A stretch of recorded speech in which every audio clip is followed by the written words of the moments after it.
Hi guys, welcome back to my another video. Ngasi amka Khurai chapatare. Khurai dagi dada khara lai makoi na ibu yam unaningi hai. Kaudana lai re. Aduna ada chalaga dada sona gai thodok tai yam thokre. Aduka aina mapana ngai di. Aduka Khurai chakani. Adu Manipur ki ichini nau dada khoi ma'am ने लून तो उसे फसना पुक ठंडा में लून तो यहाँ पे था लोई ना इधर की नुक्ती की लोई ना इधर की सिद्धुल से मैम ने असुकी मतिंग नुक्सी है देखो अब तो नहीं ना तुम ऐ बंदा ऐ खंगना साना बा क्या मलाई और कना नहीं वो क्या लून तो हुई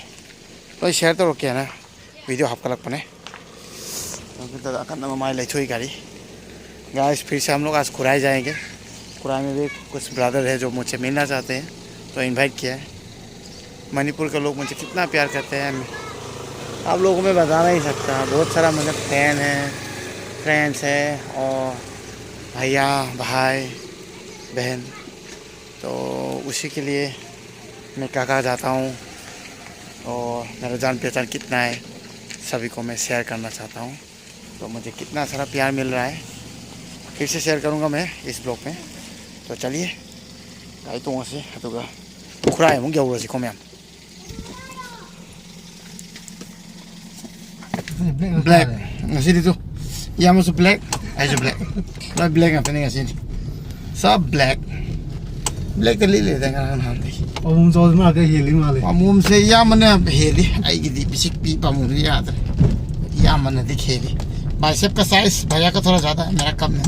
तो उसी को बता रहा हूँ। आज ब्लैक सिर्फ ब्लैक ही चल रहा है कल परसों से तो जा रहा हूँ जाके बताता हूँ आप लोगों को सब हो रहे दुगा आई हो रहा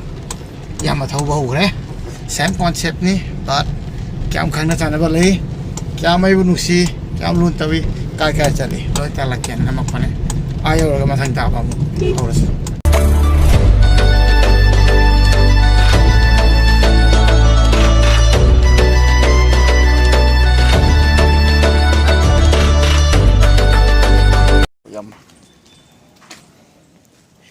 यौरे खोई हुई अदुगा दादा खोई मनाक चंगी गाड़ी पार्क तौर में नों याम चुई अदुना फाब गमद्रे लंबी है कोई फर्स्ट लाम ने काओरे सिदा हेक्ता हंगे को हंगदे हेरो जितकी युम नो कर्म नो खंगी बरागा सिदा चंग दो ये सफर असिदा हंगे दुकान ले दुकान ले वो कका दोना सोंदा है एकदम चंगी बदो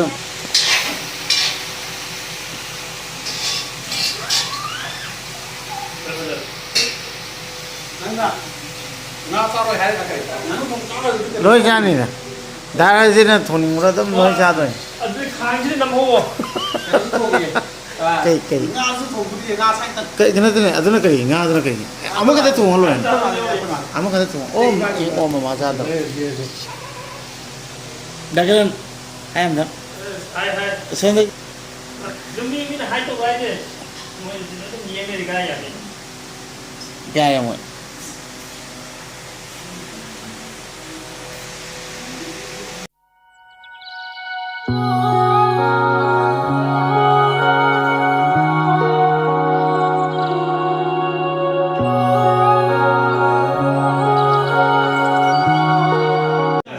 हाय फ्रेंड्स आई हुजिक खुराई दे औरे अदुगा अखोगी दादा हेरोजित हाइबदो इना नसाई खुराई औरगा इना sak खंगलके हाइबदो अखोई दादा दो मांगने अखोई दादा से कुइरे खंगनबा अखोई 2000 क्यामुते खंगनमनि चिचे होय खंगना 1999 नते 2000 हे जुदी मंद्रो 2003 दाइते खंगने रे 2003 दाइते अखोई चिचे होय खंगना रखनी अदुगा अदुदगिना टास्ता ले रखनी को अदुगा नहान से सोशल मीडिया दा अदुम आइगी वीडियो उखलकपदा दादाना मणिपुर लाक्प्रा हाइबदगी नहानदगी थेंगनबनिबको अदुगा ngasi batam phangbada दादाना चाक कौवी मीटअप तौसी है लापगी थेंगनरे yam nuai aduna daher jina ngasi nganu thongi ai adu nganu yam hawe khara taste tawe khoi aduga khoi chak su cha ni ko Dahir जिते ऐसा खंगना लगे तरफ ने मैंने जो भी आपको आते समय बताया था एक खुराई में जो मेरा ब्रदर है तो उसी को मैं आज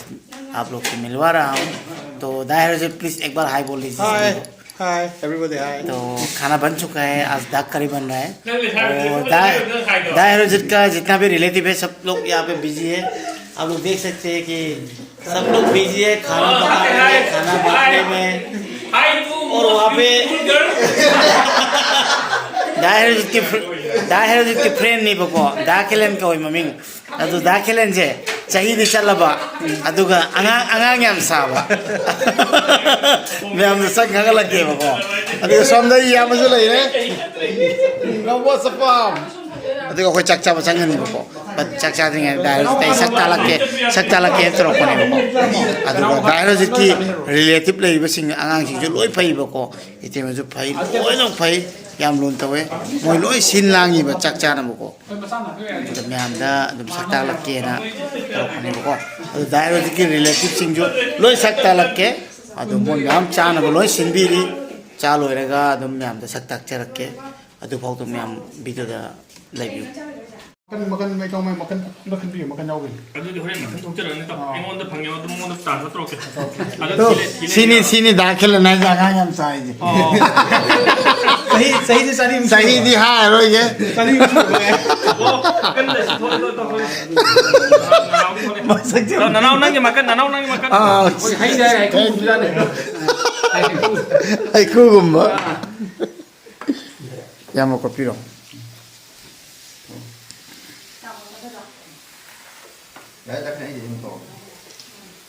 Ngasih malan gua ni mat. minus kau kira pergi sahur tu lah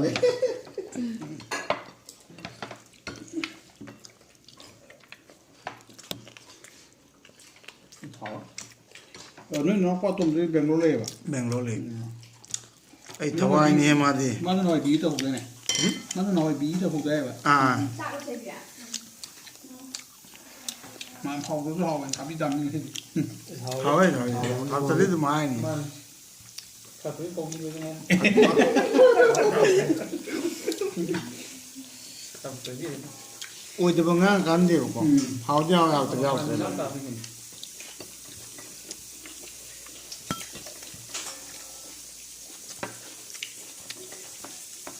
Kalau saya thằng đó mà đi phải mang thì đâu.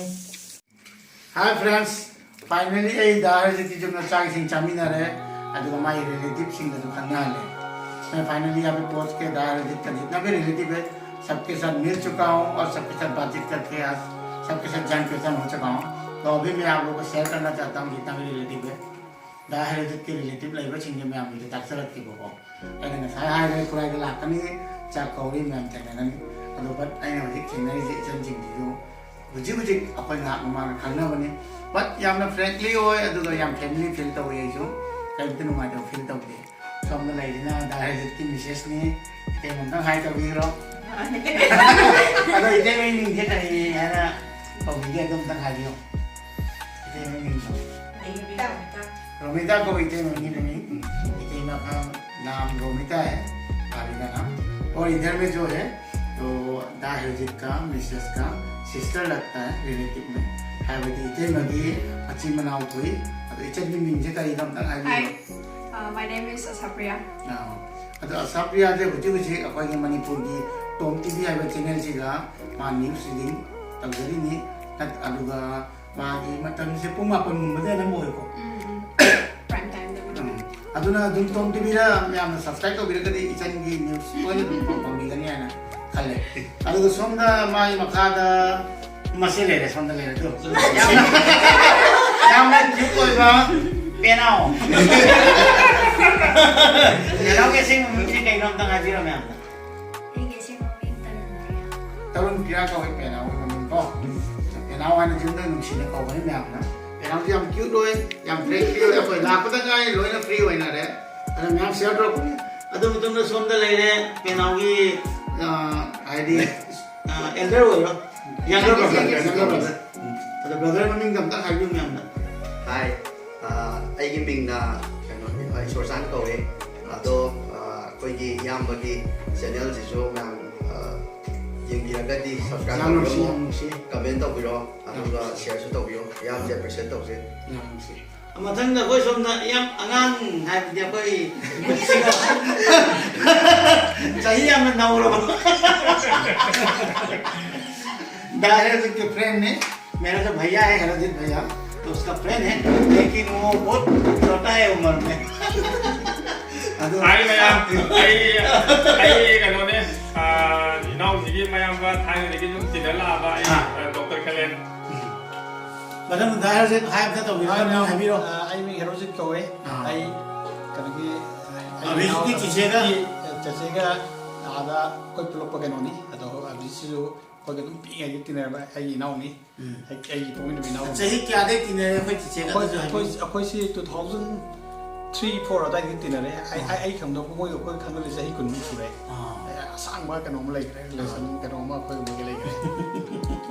ma nga si ko lai ko nam chakra sabin na je na yam hao kre ko ri tum da ma mi ngai kre ma lak jam ai kon su ma long che adu tum da da da ilo hai me am ai mi abung kuman ko I nau si ka ta ngasi ai ai ngasi da ma ji ai aham khanda ba ta ai yam ma thru din ni ta no kasi ko nam ji pul le yam ka ta yam ngai bin bin do कोई नहीं था ना तो मैं आम जो इनाउ से क्या जो मेरा मो इनाउ से चैनल के मैं आम ना सपोर्ट इना बिल मो से तंग मैं आम पंता ये को ये का थमजरी था सोना उतापिरो कैमरा मैन लो चान हम जो है से कम दा अदो याम नुंगाई आइना हाइनिंग मदे मणिपुर दा आई मी वाती आई ngasi खत्ता लाजो किचन कोइ जो हनगे किचन दा तिना बसे नुंगाई ना सनाबी नाउ मायरा अदना ये मी सुवान वाते इन हाइजर दुने मणिपुर में जितना भी मैं जहाँ भी जाता हूँ सब मुझे प्यार करते हैं और इसलिए नहीं कि मैं डिजेबल हूँ आई फिल्म चार रहे तो नुक्सी बनाते आई ना मैं आपका पुन मदा मैं आपने नुक्सी बिले से ऐसी मत नुक्सी बिला बता दाहर जित कोई न जो आई लाए पावता मतलब ना मसाला नहीं है उन्हें लाए को बिले से अदु मतलब ना जम दाहर जित कोई कोई चीज़ को आने तीन बने वो अदु आई 2019 दा लामी कोंग फरगा असे 2022 दा लाए कोंग यावदना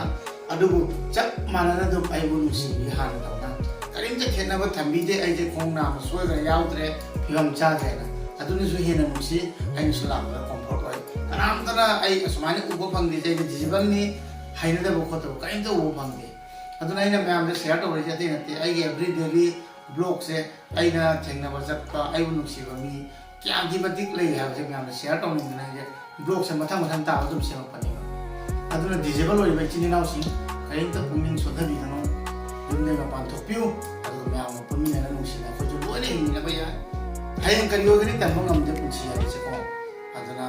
आइना सि थिंगरिबा दायरोजी सनाइते मा अगांग सि ना को लोइने याम नुगाय ने सि पुनि ना रे इंजांग जी याम थिना हावे हाउ का दासी ना हाउ दा के के मा जो सी तो या हाउ आई सी तो ले गए ना के उना रिपोर्ट ना हम पे मो दा ना हाउ ये यो ना को फुल सी दे इंजांग याम थिना हावे इसे निना हाव ता हावे नानु तोगे दार जिना याम थिना हावे अदो मैम आई वीडियो से मसी मतंग से लोसिन जगे को अदुगा आई कांसेप्ट तो लास्ट में अपना जो लोई नोट पाया पिया करनी अदुगा मैम भाई पुनः शेयर तो करनी अदना 1 2 3 को मैम से सीता वीडियो बताना मतलब लास्ट ग्रुप फोटो में आप ची बार अदना मैम पाया पिया से